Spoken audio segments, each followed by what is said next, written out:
தமிழ் நிறம் நேயர்களுக்கு அன்பு வணக்கம். மீண்டும் உங்களை சந்திப்பதில் மிகுந்த மகிழ்ச்சி. இன்றைக்கு நம்மிடையே மூத்த பத்திரிகையாளர் உமாபதி அவர்கள் நம்மோடு இணைந்திருக்கிறார். வாருங்கள் நேயர்களை சாப்பிட்டு பேசலாம். வணக்கம் சார். வணக்கம் வணக்கம் சார். சார், தமிழ்நாட்டு அரசியலில் குறிப்பாக அந்த அமைச்சரவை மாற்றம் அப்படிங்கிற செய்திகள் உலாவி கொண்டே இருக்கிறது. குறிப்பாக இப்போ கூட செந்தில் பாலாஜி அவர்கள் வாசிக்க வேண்டிய மசோதாவை சட்டத்துறை அமைச்சர் ரகுபதி வாசித்து இருக்கிறார். செந்தில் பாலாஜி மாற்றப்படுவாரா சார்? மாற்றி தான் ஆகணும். அதாவது உச்சநீதிமன்றம் அதாவது என்னென்னா, இந்த இந்திய திருநாட்டில் இந்த அளவுக்கு டார்கெட் போட்டு அடிக்கப்பட்ட ஒரு அரசியல்வாதி யார் அப்படின்னா, அதில் ஆம் ஆத்மியை சேர்ந்த 2 பேர் இருக்காங்க. அதுக்கு அடுத்து செந்தில் பாலாஜி தான். கிட்டத்தட்ட ஊழல் வழக்குகளில் கடந்த காலத்தில் நீண்ட நாளாக இப்போ ஜெயலலிதா ஊழல் வழக்கெல்லாம் பல வருடங்களாக விசாரிக்கப்பட்டு கடைசியில் குன்காட்டம் மாட்டினதுனால இப்போ அவர் குமர அடித்து போட்டார். இல்லைன்னா அது பெருசாக வந்திருக்காது. ஸோ இப்போ இந்த செந்தில் அப்போ இவங்க என்ன சொல்ல வர்றாங்கன்னு தெரில. என்னென்னா, அப்போ நாட்டில் உள்ள எல்லா அமைச்சரவையிலையும் எல்லா ஸ்டேட்டில் உள்ள எல்லா அமைச்சர்கள், எல்லா முதலமைச்சர்கள் எல்லாருமே சுத்தமானவங்களா? இதை எவனா நம்புவானா சொன்னால்? கேட்பேல நெய்வெளியெல்லாம் கேட்பாருக்கு புத்தி எங்கே போச்சுன்னு கேட்பாங்க. அதாவது ஏதோ செந்தில் பாலாஜி மட்டும் ஊழல் செய்து விட்ட மாதிரி இந்த நாட்டில், செந்தில் பாலாஜி மட்டும் லஞ்சம் வாங்கிட்ட மாதிரி வேலை வாங்குறதுக்கு. மித்த அமைச்சர்லாம் இப்போ நீங்கள் போனீங்கன்னா தெரியும். அதே மாதிரியே அதிமுகவில் இருக்கும்போது நீங்கள் எடப்பாடியார் வீடு முதலமைச்சராக இருக்கும்போதெல்லாம் பார்த்தீங்க அப்படின்னா, நீங்கள் அந்த நேரத்தில் நீங்கள் நேராக எடப்பாடியார் வீட்டுக்கே போகலாம். போய் ஒரு லெட்ரு கொடுத்தீங்கனாலே உங்களுக்கு கவர்மெண்ட்டு வேலை போட்டு கொடுத்துருவாங்க. 5 பைசா வாங்க மாட்டாங்க. ஓகே. அது மாதிரியான இப்போ திண்டுக்கல் சீனிவாசன் போன்றவர்கள், அப்புறம் எங்கள் அண்ணன் கோயம்புத்தூரில் இருக்கார் வேலுமணி போன்றவர்கள்லாம் ஹைவேஸ் டிபார்ட்மெண்ட்டில் கான்ட்ராக்ட் அப்படின்னு சொல்லி ஏதாவது கான்ட்ராக்ட்காரன் ஆனால் அந்த கான்ட்ராக்ட் எனக்கு கிடச்சிருக்குன்னு சொல்லி ஒரு பழத்தட்டோடு போனால் கூட 3 முகம் படம் பார்த்துருக்கீங்களே, ரஜினி தட்டோட ஏற்றி விடுவாங்க. மாமனா மச்சானா நான் எப்போ என் வீட்டுக்குள்ளே எனக்கே லஞ்சம் கொடுக்குறியான்னு. அந்த மாதிரி தான் அவங்க அதிமுக அமைச்சர்கள் ஃபுல்லாக, பாஜக அமைச்சர்கள் யூபியில் அப்படின்லாம் போனீங்கன்னா 5 பணத்தை கையிலே தொட மாட்டாங்க. ஏன்னா மதத்தின் பெயரால் அவர்கள் ராமரின் பெயரால் ஆட்சி செய்யுது. ராமராஜ்யம் நடக்குதுங்க யூபியிலலாம். ஒரு கொலை பெண்களை பார்த்தா ரோட்டில் இப்போ கடைக்கு போனீங்கன்னா பெண்களை எத்தாலும் கும்பிட்டுக்கிட்டே தான் போவாங்க. ஆண்கள்லாம் தலை குனிஞ்ச தலை வர மாட்டாங்க, நிமிர்ந்து தவளை குடிய மாட்டாங்க. நீங்கள் யூபியில் போயிருக்கீங்களா இல்லையா? இல்லை. யூபி பீகாருக்கெல்லாம் போனீங்கன்னா பெண்களை பார்த்த உடனே கையை எடுத்துருவாங்க, கையை கீழே எடுக்காது. அதே மாதிரி பெண்களும் பார்த்தீங்க அப்படின்னா தரையை தவிர வேறு எதையும் பார்க்க மாட்டாங்க. அந்த மாதிரியான ஆட்சி. அதுவும் லஞ்சம்லாம் அங்கே எதுவுமே நீங்கள் பீகாரில், ஒரிசாவில், மகாராஷ்டிராவில், ஏன் குஜராத்தில் கொன்னே போடுவாங்க. லஞ்சம்ன்ற வார்த்தையை சொன்னீங்கன்னா அங்கேயே உங்களை அடித்தே கொண்டுருவாங்க சாதாரண பொதுமக்கள். அமைச்சர்கள்லாம் அவ்வளோ சுத்தமாக இருப்பாங்க. அந்த 20,000 30,000 சம்பளம் அந்த அமைச்சர்கள்லாம் சாயந்தரம் போகும்போது வீட்டுக்கு காய்கறிலாம் வாங்கிட்டு போய் கொடுத்து தான் சமையல் பண்ணி சாப்பிட்ருக்காங்க. என் அமித்ஷாஜிலாம் அப்படி தான். அவர் பையன் யார், நம்ம ஜெய்சா 5 பைசா அடுத்தவங்க காசு தொட மாட்டாங்க. அந்த மாதிரி தான் அங்கே உள்ள அமைச்சர்களும் நீங்கள் இது பண்ண மாட்டாங்க. அப்படி இருக்கும்போது தமிழ்நாட்டில் அதுவும் மித்த அமைச்சர்கள்லாம் அப்படி கிடையாது. செந்தில் பாலாஜி மட்டும் லஞ்சம் வாங்கினார்னா இந்த நாட்டுக்கு எவ்வளோ பெரிய அவமானம். வெளிநாட்டுக்காரன் என்ன நினைப்பான், எதிர்கட்சிக்காரன் என்ன நினைப்பான் அப்படின்றதுக்காக தான் அவர் மீது வழக்கு போட்டாங்க. இது வரைக்கும் பார்த்தீங்க அப்படின்னா நீங்கள் எங்கே இப்போ நீங்கள் ஆந்திரா, கர்நாடகா, எங்கேயுமே கேரளா, எங்கேயுமே லஞ்சம்ன்றதே எதுவுமே அமைச்சர்கள் எந்த அமைச்சரும் இருக்கலாம். ஆயிரக்கணக்கான அமைச்சர்கள் இருப்பாங்க இந்தியா முழுவதும். அது மத்திய அமைச்சர்கள் இருக்காங்க. 5 பைசா வாங்க மாட்டாங்க. நம்ம கவர்னர் தமிழிசை அதெல்லாம் கவர்னராக இருக்கும்போதே அவங்க சொந்த சம்பளத்தில் தான் எல்லாருக்கும் சாப்பாடு போடுவாங்க. அது கவர்னர் ஹவுஸில் இருக்கவங்களுக்கு எல்லாருக்கும். அந்த மாதிரியாக ஒரு ஆட்சி நடந்துகிட்டு இருக்கும்போது தேச அளவில் மோடிஜி ஒரு கடவுள் அவர் ஆட்சி நடந்துகிட்டு இருக்கும்போது இவர் டக்குன்னு வேலை வாங்குற காசுன்னா அப்புறம் அவங்களுக்கு கோவம் வரத்தானே செய்யும். ஸோ அதில் தான் அவரை பிடிச்சி போட்டாங்க 2 வருஷமாக. போட்டோடனே நீதிபதிகள் அது ரொம்ப கொந்தளித்து இந்த மாதிரியான ஒரு தீர்ப்பை கொடுத்துருக்காங்க. எப்படி நீ இது பண்ணலாம், உனக்கு பெயில் கொடுத்தோம், நீ எப்படி அமைச்சராகலாம் அப்படின்னு ஒரு கேள்வியை கேட்டிருக்கிறதுனால அவர் ரிசைன் பண்ணி ஆக வேண்டிய ஒரு கட்டாயத்தில் இருக்கார். ரிசைன் பண்ணிடுவார் கண்டிப்பாக சார். இப்போ செந்தில் பாலாஜி அவர்கள் மேலே இப்படி ஒரு குற்றச்சாட்டு இருந்தாலும் பொதுவாக இப்போ பொன்முடி அவர்கள் மீதும் நீதிமன்றம் அந்த இதை திரும்ப சொல்லியிருக்கிறாங்க. 10 அமைச்சர்கள் மேலே தொடர்ச்சியாக போட்டுக்கிட்டே இருக்காங்க. பழைய வழக்கு, முடிந்து போன வழக்குகளையும் எடுத்துக்கிட்டு இருக்காங்க. திமுக மட்டும் டார்கெட் பண்ணுற மாதிரி தெரியுது சார். ஏன்னா ஏடிஎம்கேவோட அமைச்சர்கள், முன்னாள் அமைச்சர்களுடைய வழக்குலாம் உங்களுக்கு தெரியுது. ஆனால் அவங்களுக்கு அப்படி நினைக்க மாட்டாங்கன்னு நினைக்கிறாங்களே. என்ன பண்ணுறது?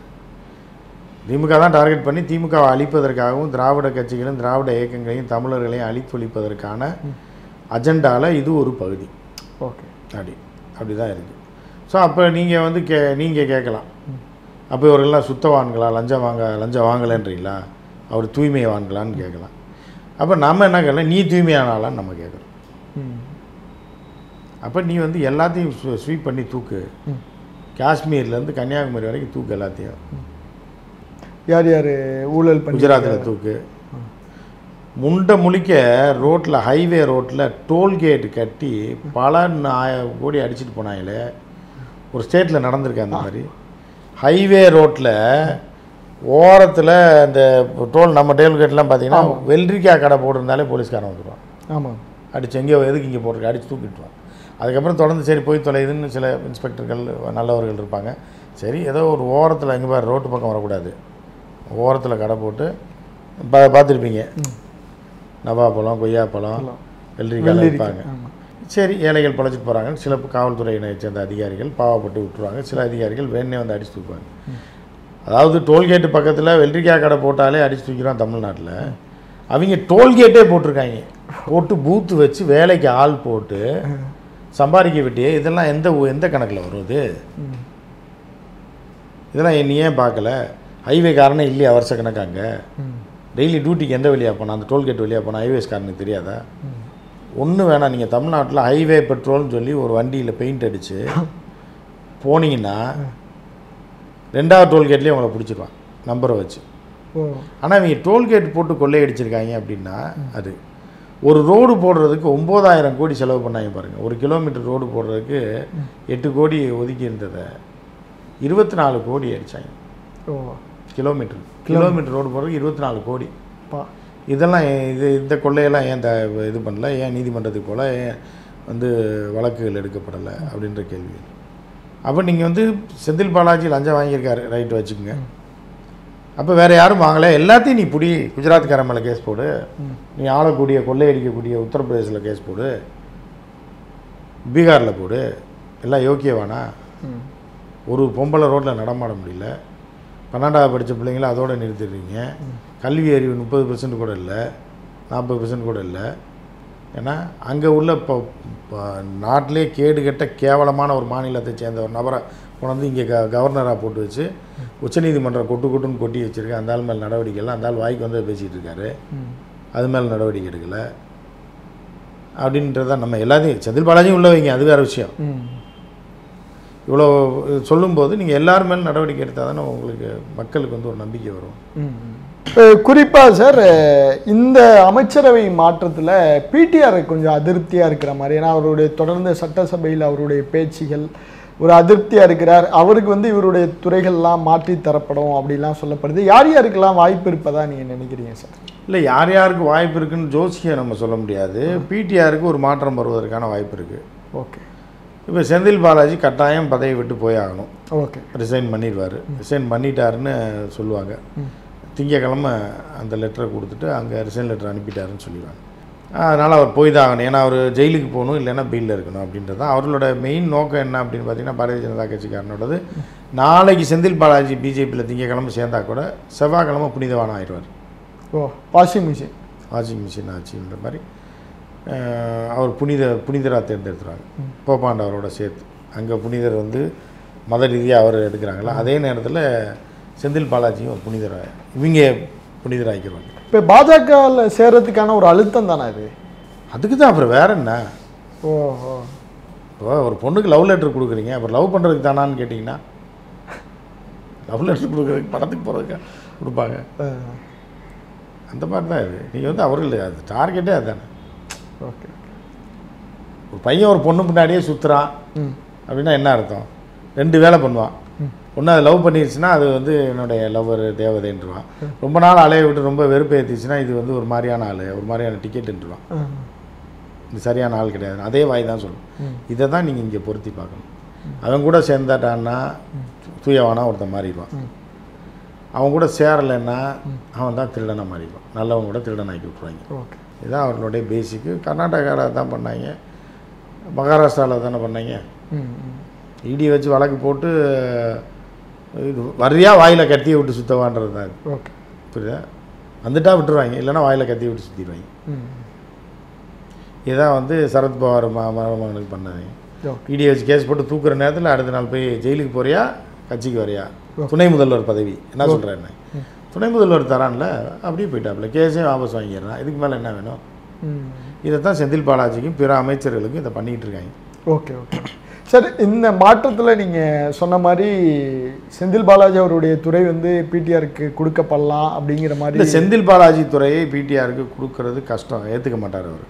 ஓ, அதை வேற யாருக்காக தான் கொடுப்பாங்க. ஓகே, ஏன்னா அது சர்ச்சைக்குரிய ஒரு விஷயமா இருக்குது.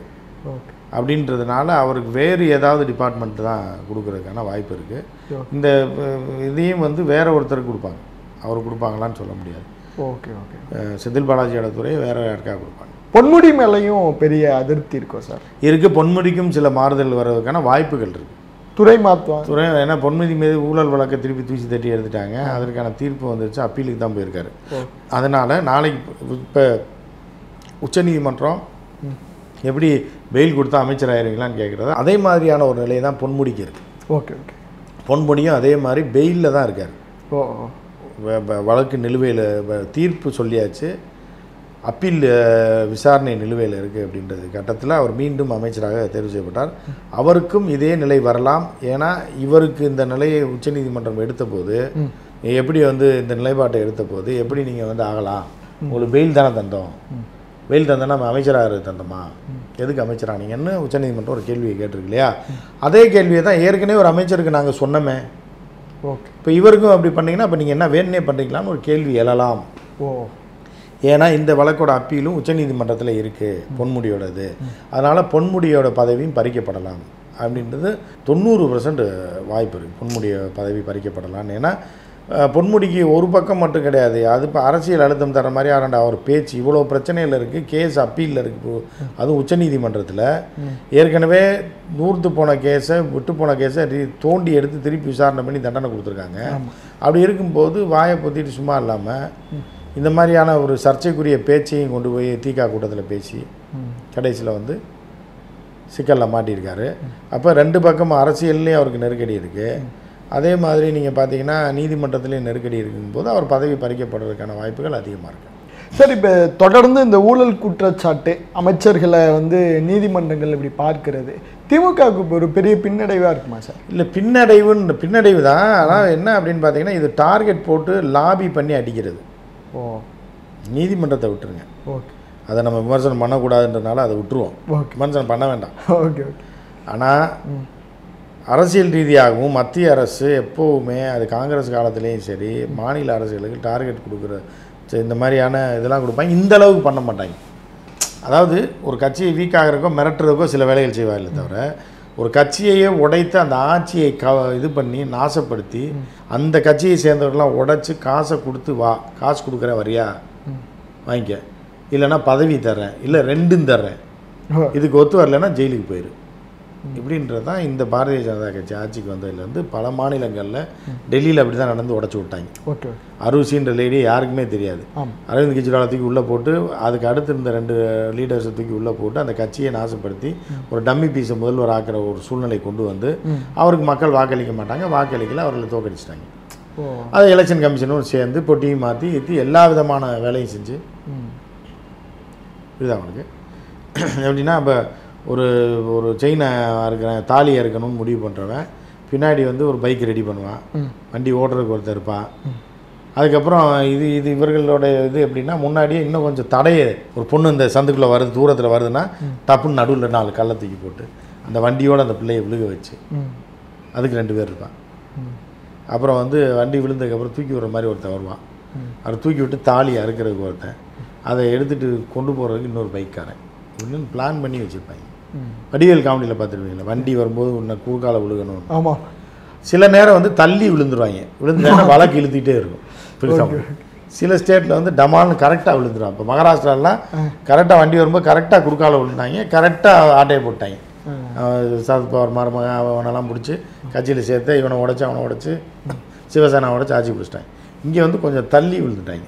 அதனால் செந்தில் பாலாஜி கேஸில் பெயில் கிடச்சிச்சு, வெளியே வந்துட்டாங்க.